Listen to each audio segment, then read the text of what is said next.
Hello, this is John McAllister. I'd like to welcome you to Coach's Corner. It's all a part of the McAllister Scouting Report.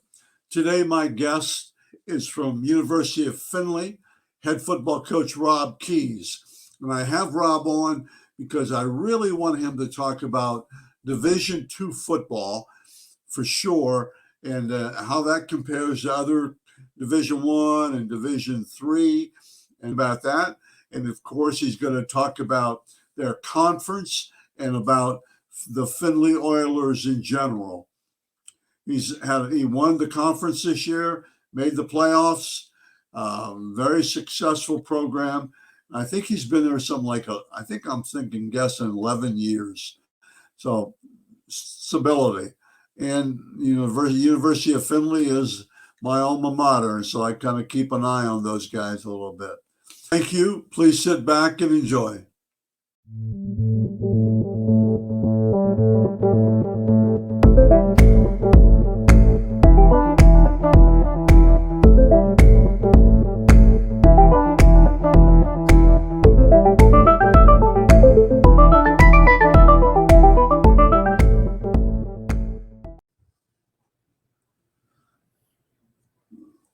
Okay, Rob Keyes, how are you today? I'm doing well, John. Good to see you.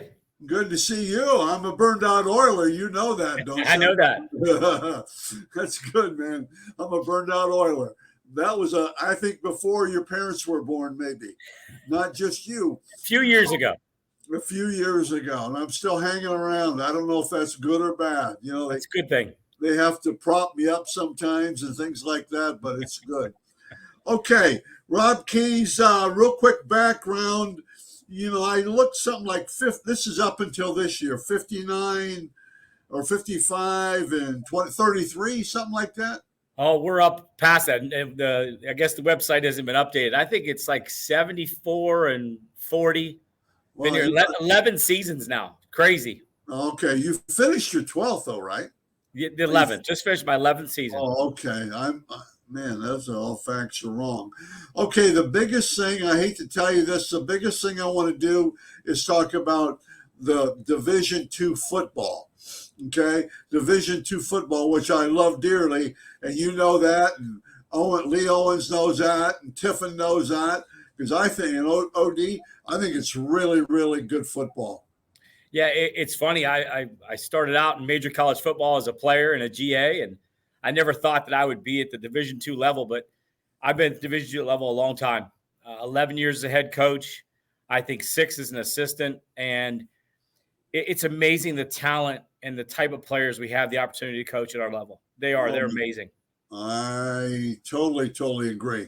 And I've seen some of your games and a lot of the Division II, and I'm fortunate to get on the sidelines. And, it was a few years ago. I remember, I think you beat them, but you played right across the border, a rival kind of in Michigan for you. Not Hope. What's the Hillsdale. All the Hillsdale games. They were huge. Yeah. They were huge offensive linemen and big. And okay, let's Division II football. But before we do that, let's go. Give me a little bit of what University of Findlay is all about. How have you guys done? What conference do you play in, and things like that. Let's talk a few minutes on Findlay, University of Findlay football. Yeah, I mean, like I said, just getting ready to start my 12th season here. Just finished the 11th year. The University of Findlay, long-time tradition from a football perspective. They won 4 national championships in the NAIA days with Coach Strom, 3 in the 90s, and they made the transition to Division II. And it was a struggle for a little bit, but in the last 11 years, we've won 64% of our games. We were fortunate enough to win the Great Midwest Athletic Conference Championship this year and earn a second appearance to the NCAA playoffs. Lost to Shepherd University this year. And it's funny, in 2017, our first appearance, we played Shepherd and went down there and beat them. So they kind of got us back in 2021. But, it's a Tier 1 academic private school. The growth of the university since I've been here in the last 11 years is really amazing. They've done a lot of great things on campus, and it's a great place to get a chance to play high level college football and get a great education. And it's a great community. Findlay's not a huge city, and it's not an Upper Sandusky. You know what I'm saying? No, the Findlay city proper. So you have a lot of, and then Toledo's right. So I'm talking about from the social aspect. It's a good place to be as well. Yeah, the way we sum it up, it's a place that you can get your education and you can actually find work here. I mean, Marathon Petroleum, Fortune 50 company, Cooper Tire, Lowe's Distribution. There's so many opportunities for people. And it's funny, I've recruited a lot of guys that have come to the University of Findlay from ways away, and they end up making it their home. And it's one of the reasons I've been here 11 years, because it's a great community, raise your family. And like I said, there's a lot of opportunity. And the other reason you've been here, the football program's pretty good, right? Yeah, I love the kids I get to coach. I really do. They're great really kids. Good. Well, tell me about the conference. Okay, explain to me, because not that I should, but I'm not always. So you were in the GLIAC, right? Yes, sir. And now you are in what? We're in the Great Midwest Athletic Conference, the GMAC. And I won't lie, when we left the GLIAC, I was a little apprehensive. I was nervous because the GLIAC had such a great reputation from a football conference. But you look at the teams that we've compiled right now and the teams that the GLIAC has lost, I really feel top to bottom, our conference is better than the GLIAC, with the exception of, you got the powerhouses in Grand Valley and Ferris State. But, you look at, you have Ashland, you have Hillsdale, you have Tiffin, you have Ohio Dominican, you have Walsh, you got Lake Erie, Kentucky Wesleyan, Northwood University in the GLIAC is coming into our conference next year. I didn't know that. So we're really, it's kind of all the private schools that played in the GLIAC are all joined together. And I think the conference growth has been exceptional. I didn't know if it was going to grow the way I thought it would when we first made the jump, but it's grown way past my expectations. Wow, that's really good.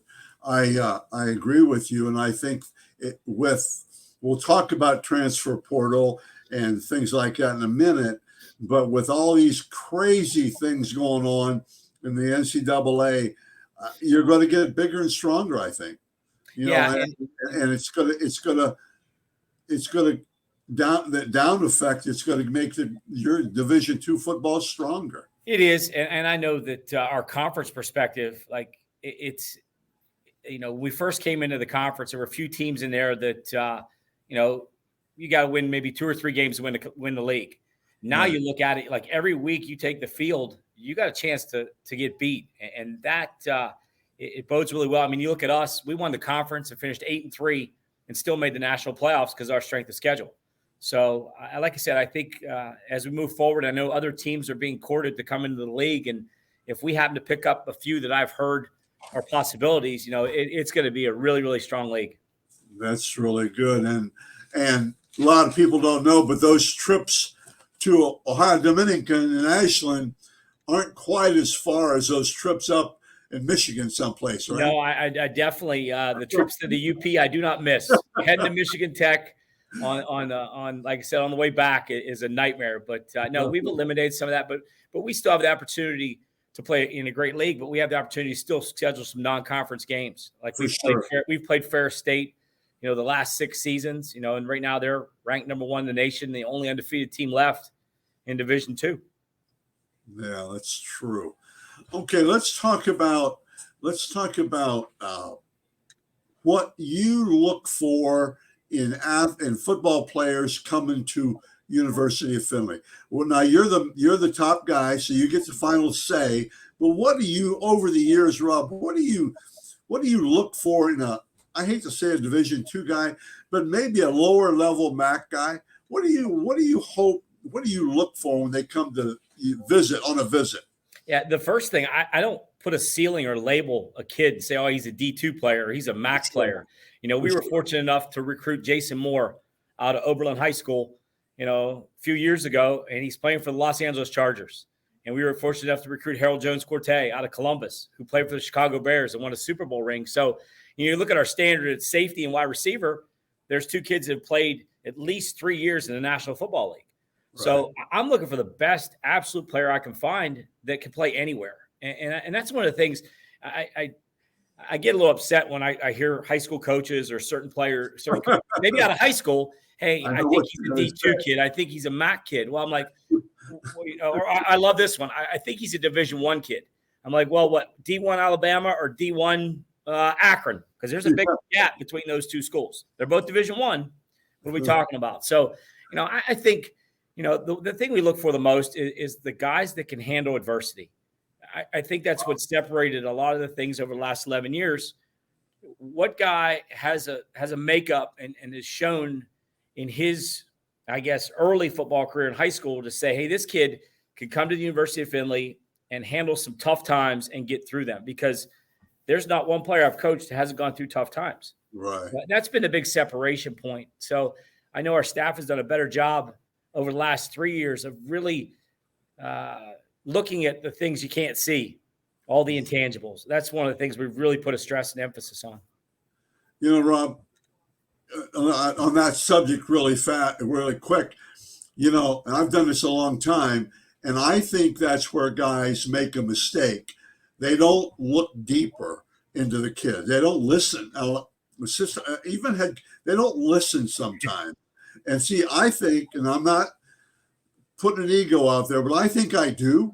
And I think I watch them, and you watch them at camps when nobody's looking, or you watch them in a basketball game when nobody's looking at them. I mean, what they're like. I think you're so true. And I think the other thing, go ahead. I would get off on these tangents. No, you're right. But the thing is, it's hard for all of us. The one thing that I think helps us at the University of Findlay kind of make those decisions. Number one, none of our coaches recruit a player. Like, I hate that. Like, I hear an assistant coach, well, I recruited so-and-so. Right. We recruit them. Our entire staff recruits every player. So it's not nobody's ego or nobody's competitiveness is going to get in the way, because we're going to do what's best for the program. And I think all of us have done a really good job of being able to say, we're not taking that kid. Yes, he runs really well. He has great film, but his track record shows that when things are hard, he's going to quit. He's going to be disgruntled. He's not going to be a team player. He's going to be a problem.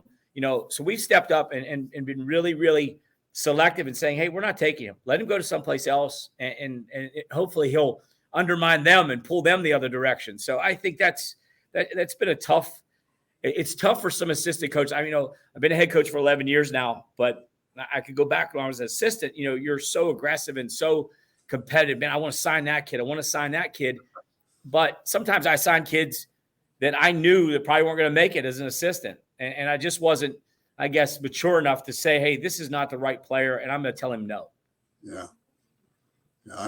That's huge. And the bottom line, you're the guy that's heads out there. So you got to be a little tough and make decisions like that.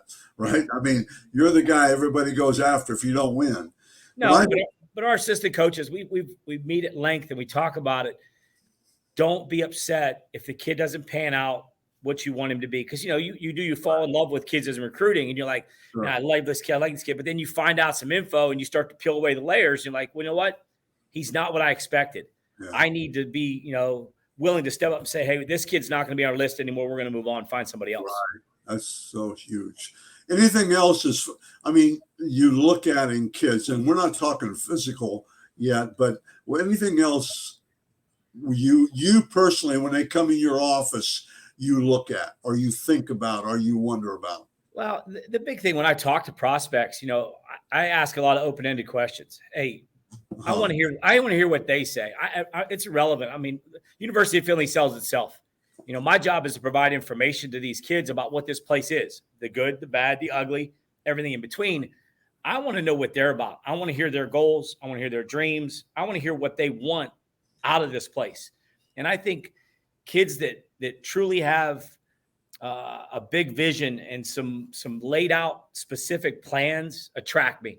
Like, I sit with a kid and he's like, hey, I want to graduate with my business degree, and I'm looking to open, I want to start my own private company, and then I want to branch off and possibly franchise, or, hey, from a football perspective, I want to win championships, but I'm willing to do whatever necessary for the team, or, I want to play at the next level, whatever it may be. My job is to provide a platform to them to achieve it. And I want to hear what they have. I am attracted by guys that when they walk in the door and they sit with me, they have big vision and they really, really have it laid out. So do you have trouble with guys making now this is something every recruit should, do you have trouble sometimes with players, recruits making eye contact with you?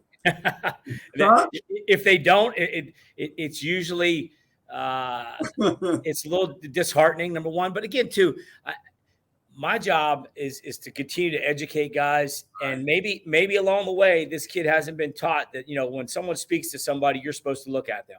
So, and there's times, you know, it's funny, our recruiting, we'll talk about it. You know, I'm gonna talk about the kid's flaws. Here, I'm Rob. say, you know, Here, take the cell phone away from them. No, but I am. We're going to talk about their flaws and say, hey, this is how we can fix them. Yeah. Nobody's perfect. But no, I do. It's funny, as the head coach, you know, we have a recruiting weekend this Saturday, and guys are going to be on campus, and all of our coaches are going to be in the thick of things. They're going to be on the ground floor. And I basically just walk around and watch. And I just want to see how the kids interact with our players, how kids interact with their parents, how kids interact with every aspect, whether it's the dining hall, whether it's, you know, anybody they're talking to. So you learn a lot if you just watch and just see what's the makeup of this kid. You know, little things. I see a young man who's walking into a building and opens the door and waits and holds the door for the entire group to walk through, and then also says, "You're welcome," after someone says thank you to him. That means something. That just shows maybe a little bit more that this kid has the right character that we're kind of shooting for. And also, I know some of your kids personally. Obviously, I've known them and watched them. And I think the other thing is a lot of good parents of those kids too. There are, and there is a correlation. Parents, that's an old cliche people used to use, but I think there's something to that as well. And, there still is. I mean, there's a correlation between, really good home life and what the support system is and how they can transition to college faster. But, I take a kid and I look at their potential too. What's this kid going to be? Logan Bailey just finished as our left tackle, first team all conference, lineman of the year, All-American, 46 or 47 consecutive starts. Logan was 6'5.5", 225 pounds when we recruited him. Yeah. His most of his playing career, he's over 300 pounds. But if you met Logan and you met his parents, you knew this kid from a work ethic, he was not going to be unmatched. And you knew that he was going to be physically and mentally tough just by sitting and talking to him. And, that's the thing I have to do, Division II, a little more, is what's this kid going to be? Right. For sure. Jason Moore. I mean, Jason Moore played at Oberlin High School.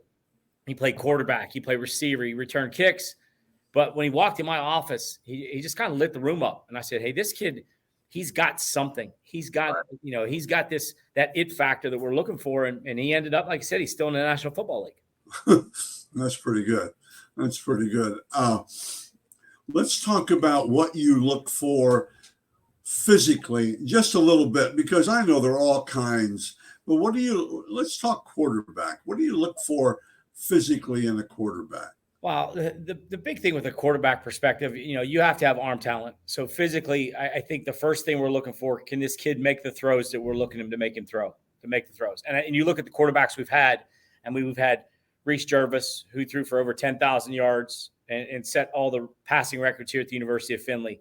We had Verlon Reed, who was a transfer from Ohio State. We had Clay Belton, who was one of the top-rated kids coming out of high school that played here as well. So, you got to have the arm talent. Adam Berkey, who played at Marion Local, was a quarterback for us. And then Matt Windsor just graduated. So I think, you got to have that arm talent, because for our offense to go, and we're pretty balanced, but you got to be able to make the throws.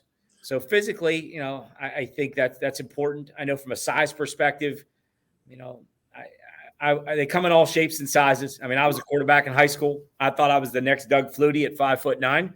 Yeah. I ended up not being that, but I like the guy that that's over 6'1" legitimately, because it makes the game a little easier. Okay, the other one, the one and we'll talk about one more position, and what about offensive linemen at your level? I know the ideal thing, but I also know that you had a center a couple of years ago was probably what 5'11" on a good day. No, he was over 6, but he played. He started as a freshman, I think.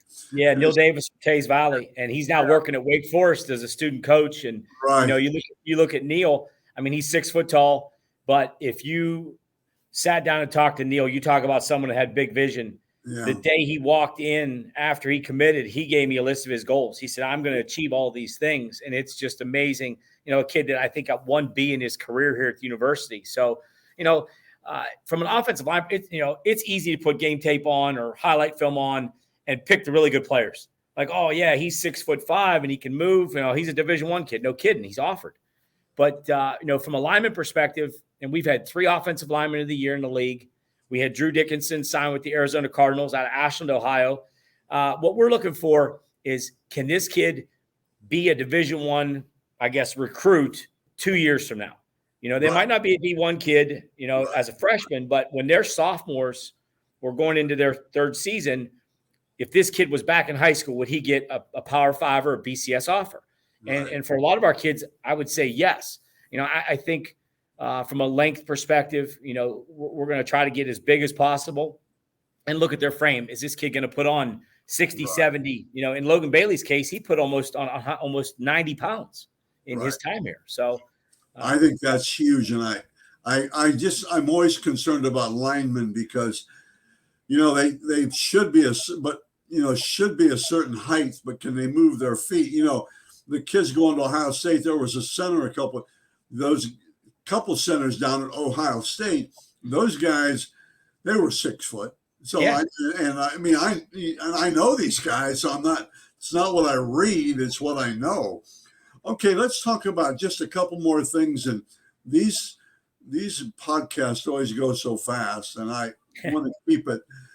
Tell me, Coach, I used to call them bounce backs. You guys do a really good job with that.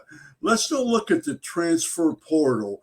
Let's look at bounce backs. And I think in a way there's a difference. But tell me about you guys the Oilers do a good job with that. How do you do that? Well, number one, our coaches do a great job keeping relationships and great relationships with high school coaches. And I think so many people fail to kind of go through the coach. Hey, we're just going to go right to the kid because of social media. I could contact him right now. But our relationship with the high school coaches is phenomenal. And if a kid's getting a Division I offer, we'll track him and we'll make sure that we'll see how his career goes. And if it doesn't work, we always tell him, like, if I see a Division I kid that's committed to go to, I don't know, Bowling Green or Toledo, I'll congratulate him and say, hey, if things don't work out, understand the University of Findlay is an option for you if it doesn't happen at the place that you're going to initially. So we try to track those kids and keep great relationships with the high school coaches. And we've had great success with the bounce backs. And they've come back home. I mean, Ruben Flowers from Lima ended up playing with us. I mentioned Adam Berkey from Marion Local right down the street. Logan Spire from Arlington High School. Kyle Nunn from Findlay High School went to Pitt. So there's 4 kids I can name that are in our backyard that all came back and had great careers for us. And they are very good football players. Yeah, they sure are. Because I know them, especially, well, I don't want to get into, but some of them I'd like to slap sometime and spank them. But no, the one, Logan Spire, I knew him when he was a junior in high school, I think, or a senior. Went to see him play basketball, and he may not admit this, but I kind of gave him the nod. And man, he just lit up the floor. I mean, he's knocking guys around. And I love Logan Spire, but he's right there in Arlington. You had a guy a few years ago play for you that was from one of the smallest football schools in Ohio at Van Loo. Did you have a player there for a while from Van Loo, a lineman or something like that? Yeah, we had defensive end Josh Kleffer played defensive lineman for us. It's amazing. I will say, from a local perspective, we have a lot of Northwest Ohio kids. Now we recruit as far and as wide as we can to find the standard. But I'm very excited about our Northwest Ohio. One of our better players, Tanner Schrader, out of Macomb.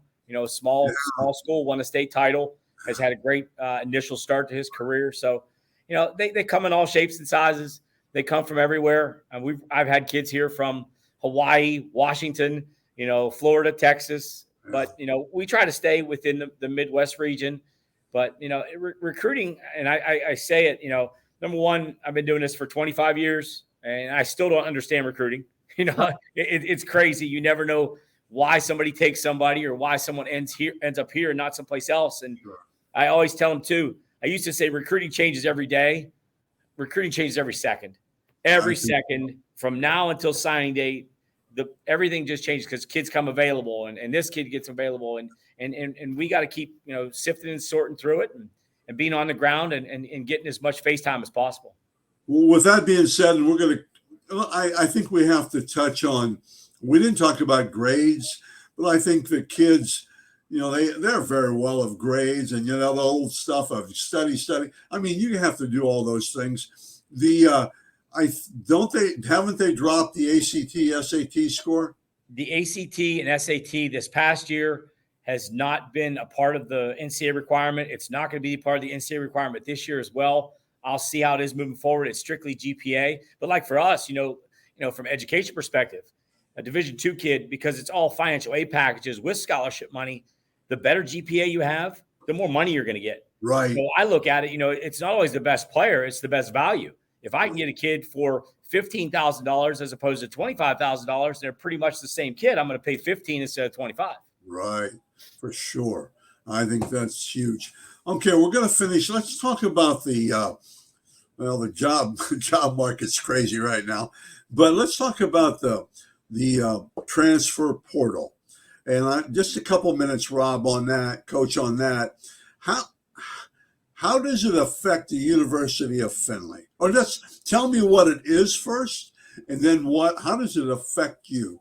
Well, every player has an opportunity to transfer one time. So if you want to go to the transfer portal and you end up in there, you're able to get recruited again. And if you end up finding a place you want to go to, you're welcome to go.